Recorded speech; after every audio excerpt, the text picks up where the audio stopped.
Well, halo Bapak Ibu Guru yang hebat. Perkenalkan, nama saya Tenri. Selamat datang di channel Kursus Tak Tenri Coleh. Baik Bapak Ibu, video kali ini it will be a little bit different with the previous one, karena video kali ini kita istirahat bentar dari pembahasan tes objektif PCKSCT. Video kali ini kita akan membahas terkait tes subjektif berbentuk uraian reflektif berbasis studi kasus ya. Jadi sebagaimana yang kita ketahui bersama, di akhir proses PPG ya, pendidikan profesi guru, itu nanti akan dilaksanakan uji kompetensi pendidikan yang dilaksanakan dengan nama uji kompetensi peserta pendidikan profesi guru atau UKPPG yang sesuai dengan Permendikbudristek nomor 19 tahun 2024 seperti itu, di mana UKPPG ini mempunyai tujuan untuk mengukur ketercapaian standar kompetensi dari lulusan PPG-nya. Nah, UKPPG sendiri ini terdiri atas dua ya, ada ujian tertulis dan ada ujian kinerja. Ujian tertulis juga terbagi atas dua. Ada tes objektif yang PCKSJT yang kita sudah bahas di 4 video sebelumnya ya. Nah, untuk video kali ini kita mau bahas terkait tes subjektif, yaitu yang berbentuk uraian reflektif berbasis studi kasus ya, Bapak Ibu. Jadi saya mau share sedikit terkait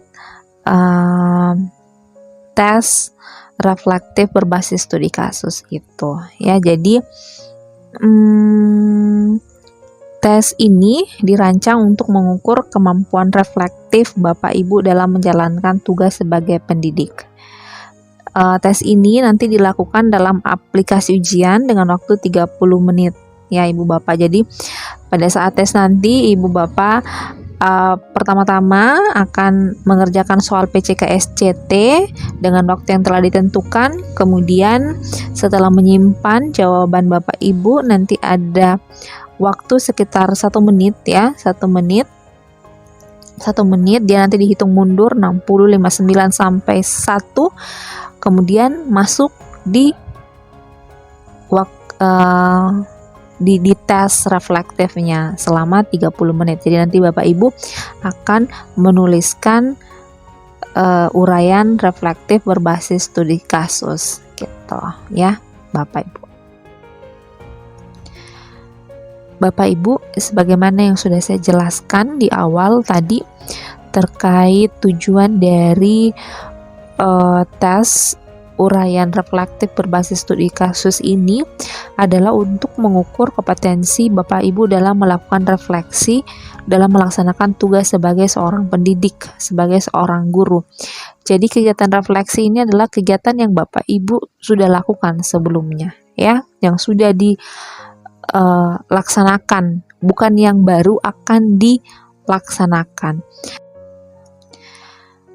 Bapak Ibu, sebagaimana yang sudah saya jelaskan di awal tadi terkait tujuan dari tes uraian reflektif berbasis studi kasus ini adalah untuk mengukur kompetensi Bapak Ibu dalam melakukan refleksi dalam melaksanakan tugas sebagai seorang pendidik, sebagai seorang guru.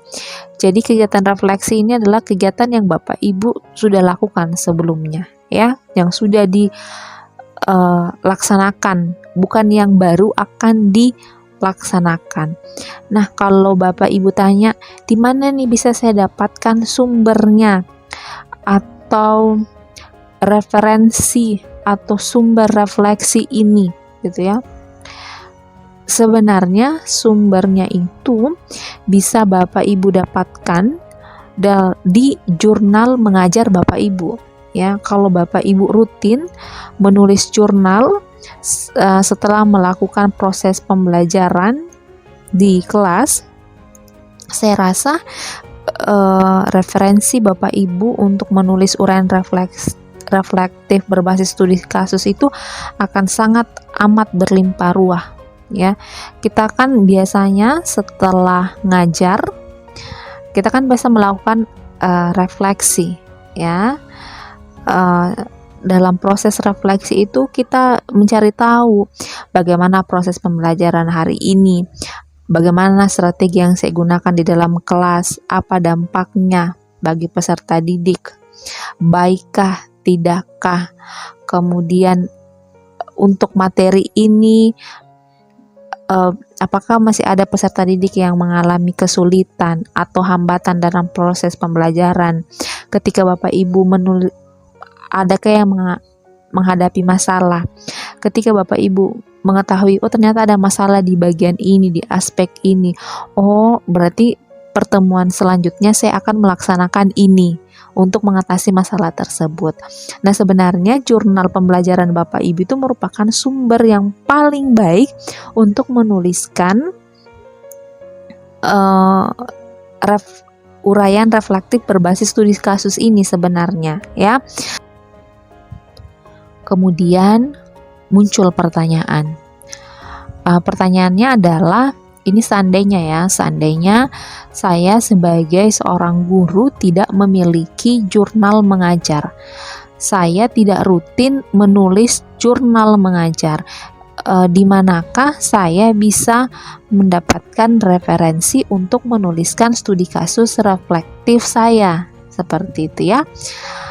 Oke, oleh karena itu pada video kali ini saya mau sharing sedikit, ya, terkait ide-ide yang Bapak Ibu bisa jadikan referensi di dalam menuliskan studi kasus reflektif Bapak Ibu, khususnya untuk keterampilan speaking. Jadi pada video kali ini kita fokusnya ke keterampilan speaking.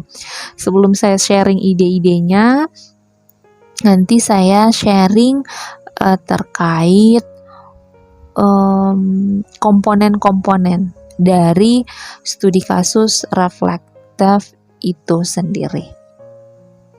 Kalau Bapak Ibu sudah mengakses tryout di PMM-nya masing-masing, maka Bapak Ibu pastinya sudah mengetahui bahwa di dalam menuliskan studi kasus reflektif, maka Bapak Ibu harus memuat 4 poin atau 4 komponen, atau dalam hal ini menjawab 4 pertanyaan, ya.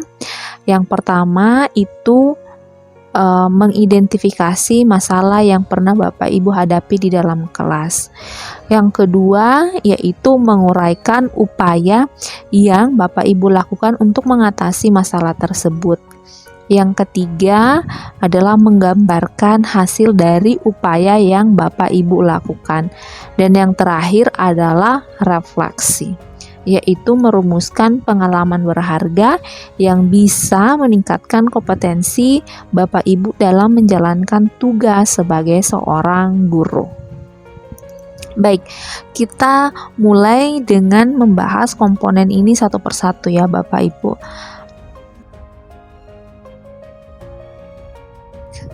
Komponen pertama atau pertanyaan pertama yang Bapak Ibu perlu untuk jawab atau tuliskan yaitu terkait identifikasi masalah yang pernah Bapak Ibu hadapi. Nah, Bapak Ibu saat mengidentifikasi masalah, maka saya menyarankan agar Bapak Ibu berfokus pada kesenjangan, gap yang terjadi antara apa yang diharapkan dan kenyataan di lapangan, dalam hal ini di kelas, ya. Nah, kesenjangan atau gap ini berupa perbedaan, ya, dapat berupa perbedaan antara tujuan pembelajaran atau indikator kriteria ketercapaian tujuan pembelajaran dan hasil yang nampak di lapangan. Misalnya seperti ini, misalnya Bapak Ibu telah merumuskan indikator ketercapaian tujuan pembelajaran di modul ajar Bapak Ibu, yaitu peserta didik mampu menuliskan paragraf deskriptif secara kreatif dan berkolaborasi.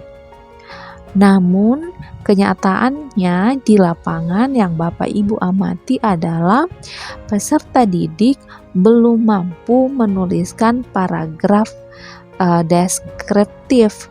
Nah, ketidakmampuan peserta didik dalam menulis paragraf teks deskriptif inilah yang menjadi masalah yang diidentifikasikan sebagai masalah kesenjangan atau gap.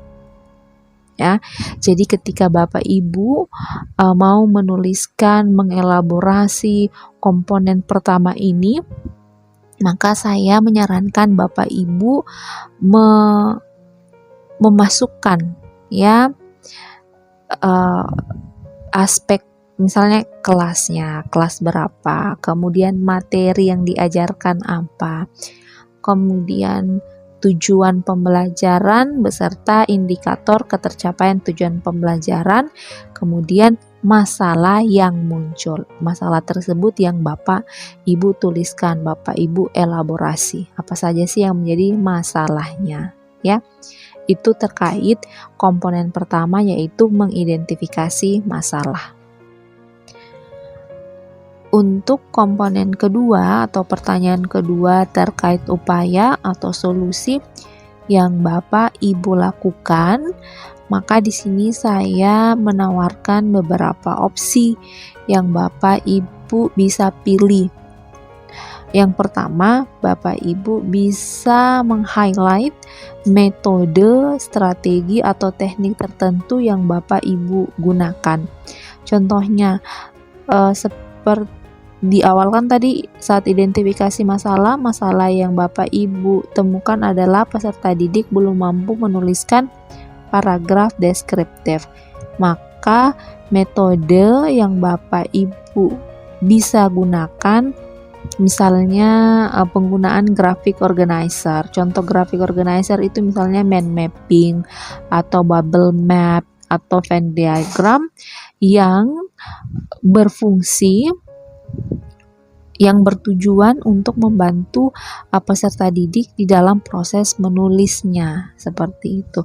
Atau opsi lainnya adalah Bapak Ibu bisa menggunakan model pembelajaran tertentu, misalnya PJBL atau PBL, atau opsi lainnya yaitu pendekatan pembelajaran, menggunakan pendekatan pembelajaran tertentu, misalnya pembelajaran berdiferensiasi, di mana saat proses pembelajaran itu terdapat diferensiasi konten, proses atau produk, atau bisa juga menggunakan pendekatan teaching at the right level, seperti itu. Atau opsi lainnya itu mengintegrasikan teknologi. Pengintegrasian teknologi ini ya pastinya teknologi yang dapat membantu peserta didik di dalam menulis. Atau Bapak Ibu juga bisa menggunakan variasi media pembelajaran, seperti itu ya. Jadi itu tadi beberapa opsi yang bisa Bapak Ibu pilih dan gunakan ketika Bapak Ibu mau mengeksplorasi tulisan Bapak Ibu pada komponen upaya atau solusi untuk mengatasi masalah yang sudah teridentifikasi. Baik, sekarang kita move ke komponen ketiga, yaitu dampak. Ya, dampak ini adalah perubahan yang terjadi setelah implementasi dari upaya atau solusi yang Bapak Ibu sudah lakukan. Jadi Bapak Ibu mengeksplorasi di sana, mengelaborasi, menuliskan apa-apa saja perubahan yang terjadi, ya Bapak Ibu. Kemudian komponen terakhir adalah refleksi. Refleksi ini pengalaman berharga yang bisa Bapak Ibu gunakan untuk meningkatkan diri dalam melaksanakan tugas keprofesian Bapak Ibu sebagai seorang guru. Ya, untuk lebih jelasnya saya akan memberikan 2 ide ya Bapak Ibu terkait contoh studi kasus reflektif, khususnya dalam pembelajaran speaking. Ibu Bapak, berikut contoh studi kasus reflektif khususnya untuk bidang studi bahasa Inggris yang berfokus pada keterampilan speaking. Di layar, Bapak Ibu bisa melihat bahwa ini kelasnya kelas 11 SMA. Topiknya adalah discussing a problem and solution in a group. Dengan tujuan pembelajaran adalah peserta didik diharapkan dapat mengembangkan ide secara verbal dan menyampaikan pendapat dan solusi dalam sebuah diskusi kelompok. Kemudian indikatornya adalah siswa mampu menyampaikan pendapat secara logis dan terstruktur, dan siswa dapat memberikan solusi yang relevan terhadap masalah yang didiskusikan, ya. Kemudian problemnya adalah peserta didik ini kesulitan dalam mengembangkan ide secara verbal dan menyampaikan pendapat dalam diskusi kelompok atau kelas tanpa ragu-ragu, ya. Ini adalah ringkasannya ya untuk identifikasi masalah. Bagaimana cara menuliskannya, bagaimana cara mengelaborasinya, Bapak Ibu bisa memulai dengan paragraf seperti ini. Selama proses mengajar di kelas 11 SMA, saya menghadapi masalah yang cukup menantang ketika mengajarkan keterampilan berbicara dalam bahasa Inggris. Topik materi yang diajarkan adalah discussing problem and solution in a group, di mana tujuan pembelajaran yang diharapkan adalah agar siswa dapat mengembangkan ide secara verbal dan menyampaikan pendapat dan solusi dalam sebuah diskusi kelompok. Indikator ketercapaian pembelajaran yang diharapkan mencakup 1. Siswa mampu menyampaikan pendapat secara logis dan terstruktur dalam diskusi kelompok. 2. Siswa dapat memberikan solusi yang relevan terhadap masalah yang didiskusikan. Namun, ya, pada kenyataannya hasil di kelas menunjukkan banyak siswa menghadapi kesulitan dalam mengembangkan ide-ide mereka secara verbal. Bahkan beberapa siswa cenderung pasif dan hanya mendengarkan tanpa menyampaikan pendapat. Mereka sering ragu-ragu untuk berbicara, takut membuat kesalahan, dan kurang percaya diri dalam menyampaikan gagasan di depan teman-teman mereka. Hal ini membuat tujuan pembelajaran tidak tercapai dengan optimal. Ya, itu tadi. Nah, jadi Bapak Ibu bisa mengelaborasi tulisan Ibu Bapak seperti tadi, ya. Jadi Ibu Bapak menuliskan kelasnya kelas berapa, topiknya apa, tujuan pembelajaran dan indikatornya apa, kemudian masuk ke problemnya seperti itu. Jadi dibuat secara komplit, jelas, ya, sehingga ketika studi kasus Bapak dibaca, itu yang baca, readernya, pengujinya juga bisa memahami dengan mudah. Seperti itu ya Bapak, Ibu. Baik, untuk komponen upaya, di sini untuk upaya saya menawarkan 3 opsi ya. Yang pertama TARL, Teaching at the Right Level, kemudian ada yang namanya brainstorming terpadu, dan yang terakhir adalah gallery walk, ya. Untuk TRL ini dia adalah memberikan tugas kepada peserta didik yang disesuaikan dengan kemampuan peserta didik pada saat itu, ya. Jadi misalnya dalam konteks ini alih-alih memberikan tugas diskusi yang terlalu kompleks dan menuntut penggunaan kosakata serta tata bahasa yang rumit, maka tugas yang diberikan itu dia lebih sederhana dan terfokus pada hal-hal yang lebih spesifik, ya.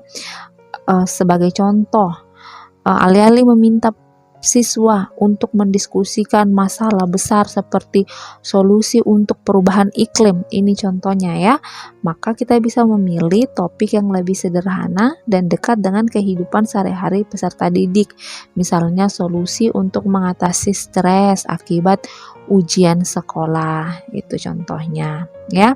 Langkah ini diambil agar siswa tidak merasa kewalahan dan mereka bisa fokus pada tugas yang lebih mudah dicerna. Seperti itu. Nah, penjelasan tadi ini bisa dituliskan di dalam studi kasus reflektifnya. Dijabarkan ya Bapak Ibu. Nah, setelah Bapak Ibu menjabarkan tentang pendekatan teaching at the right level, kemudian dijelaskan juga terkait brainstorming terpadu. Bapak Ibu bisa menuliskan langkah kedua yang saya terapkan adalah teknik brainstorming terpadu. Dalam teknik ini saya memberikan panduan yang jelas dan spesifik kepada siswa mengenai bagaimana mereka dapat mengembangkan ide mereka, ya. Jadi alih-alih membiarkan peserta didik bebas berbicara tanpa arah, saya sebagai seorang guru membagi proses brainstorming menjadi beberapa tahapan yang terstruktur, ya. Jadi saya sebagai seorang guru memberikan langkah-langkah seperti mengidentifikasi masalah. Apa masalah utama yang kamu ketahui atau temui. Kemudian tahap selanjutnya solusi. Apa solusi yang menurutmu paling relevan? Dan langkah selanjutnya argumen, mengapa solusi ini penting dan bagaimana cara kerjanya. Nah, panduan-panduan tadi ini akan membantu siswa yang kurang percaya diri untuk lebih terarah dalam mengembangkan ide mereka. Nah, Bapak Ibu jelaskan seperti itu. Kemudian melangkah ke gallery work. Nah, Ibu Bapak bisa menulis seperti metode terakhir yang saya terapkan adalah gallery work. Ini adalah metode di mana siswa membuat catatan atau visualisasi ide dalam bentuk poster atau tulisan yang kemudian dipajang di dinding kelas.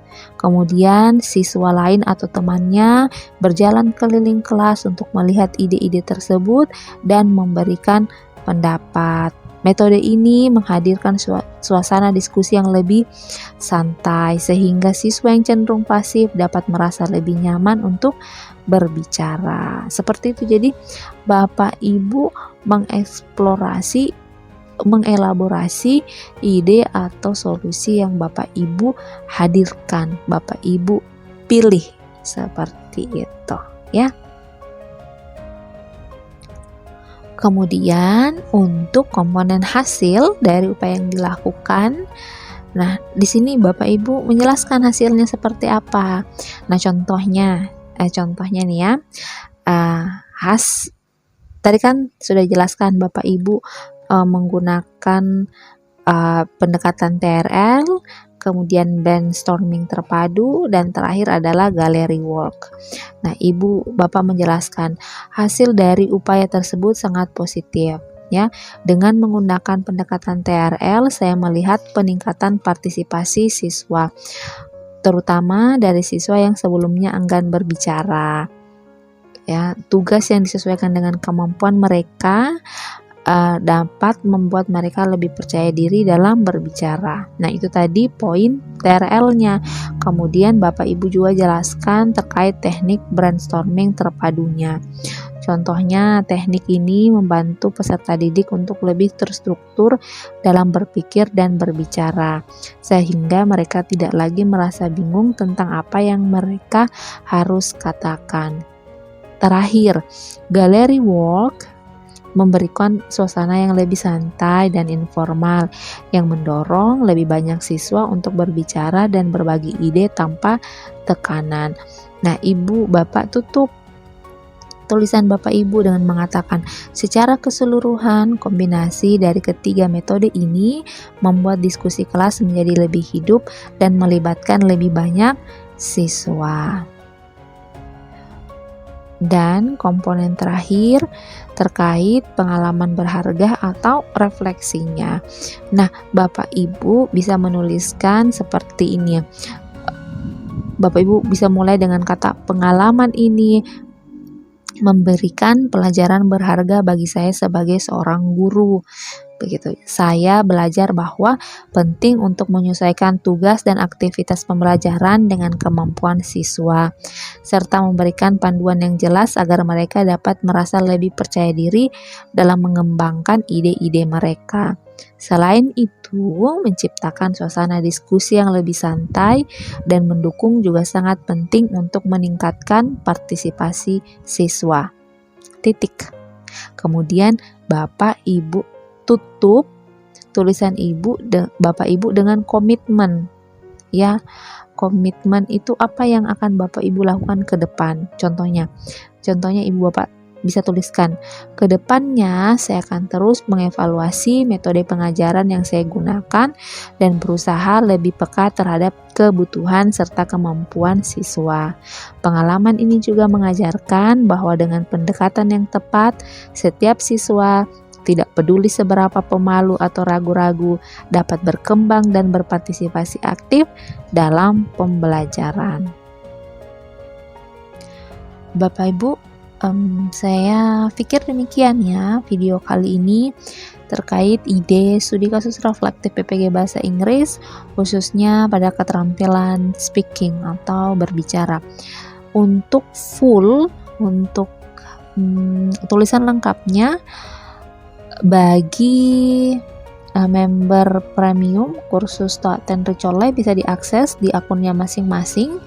Ya, sudah saya masukkan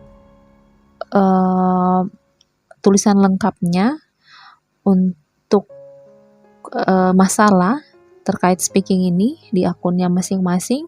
Sedangkan bagi Bapak Ibu yang bukan member kursus Ten Ricolè, linknya bisa diakses di deskripsi box di bawah. Oke. Jadi bisa dilihat di deskripsi, di box deskripsi itu ada link. Silahkan klik link itu, nanti link itu yang akan membawa Bapak Ibu ke website di mana saya telah mempublish contoh studi kasus reflektif untuk bidang studi bahasa Inggris, khususnya pada keterampilan speaking. Oke? Baik Bapak Ibu, demikian. Terima kasih. Bye-bye. Thank you.